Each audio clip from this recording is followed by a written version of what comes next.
It's pretty incredible how our digital lives have connected us, right? It's like barriers of geography and economics just melted away. But this huge revolution has a dark side.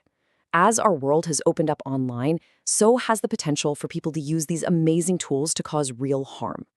So today, let's decode this growing digital threat. Think about the device you're probably holding in your hand right now. It's our gateway to the world, to connection.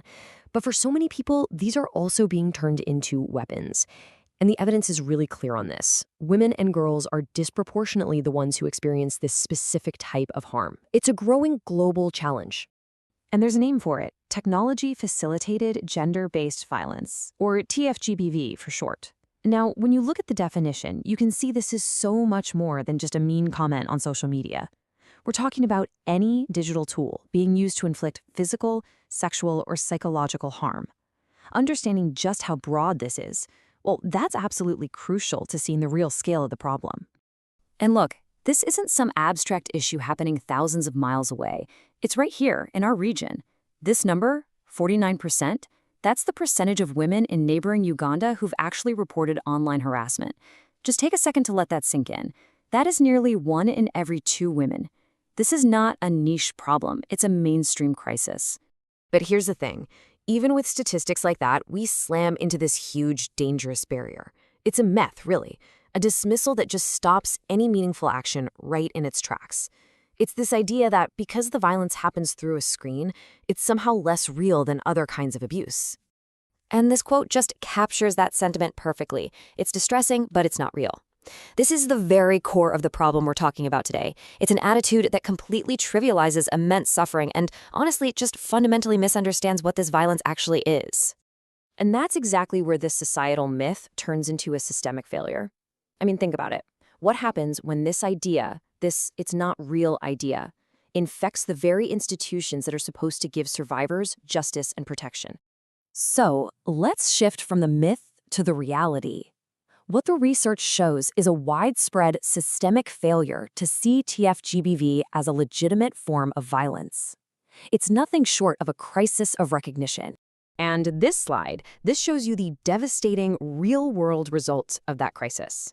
Just imagine for a second mustering up the courage to go report a terrifying experience, only to be met with confusion.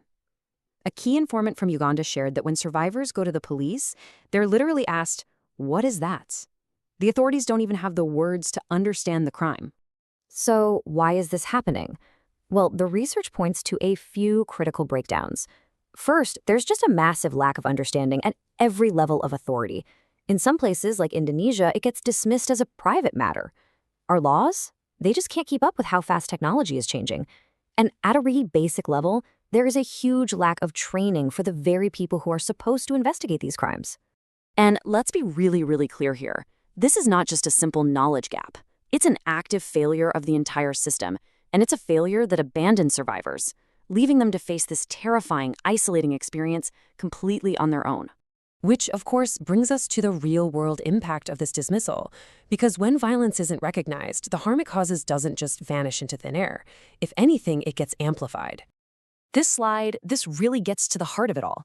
This whole idea that online abuse is somehow virtual and less painful. It's a dangerous fiction. The harm isn't virtual.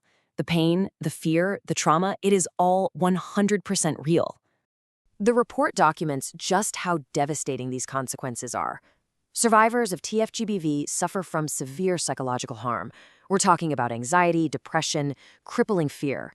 It causes economic damage, it leads to social isolation, and, in the most tragic cases, survivors have taken their own lives. This is the real, tangible offline cost of so-called online violence. And this is what researchers call the online-offline continuum of violence. It's such a critical concept to grasp. Digital threats, online harassment, they don't just stay in the digital world. They so often escalate, spilling over into offline stalking, sexual exploitation, and even direct physical violence. It's a cycle, you see, where one absolutely feeds the other. So, faced with this systemic failure and its devastating human cost, where do we go from here? Well, the path forward doesn't actually begin with some complex new policy. It begins with a fundamental shift in perspective. It starts with acknowledgement. See, this lack of acknowledgement traps us in this vicious cycle. It all starts with that dismissal. It's not real.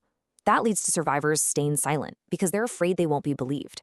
And that silence means the authorities never see the true scale of the problem. So what happens? Laws and policies don't get created or enforced, and the cycle completes, leaving survivors totally unprotected. So how do you break a cycle like that? It all starts with one thing, one simple but incredibly powerful step: acknowledgement. We have to acknowledge that technology-facilitated gender-based violence is real, that it is deeply harmful, and that it demands a serious, immediate response from all of us. So we've laid out the evidence. The idea that this is not real is a myth. The institutional failure is a reality. The human cost is undeniable. We see the harm. We know the profound cost of doing nothing. So the only question left is the one right here. What is it going to take for us, as a society, to finally say, this is real?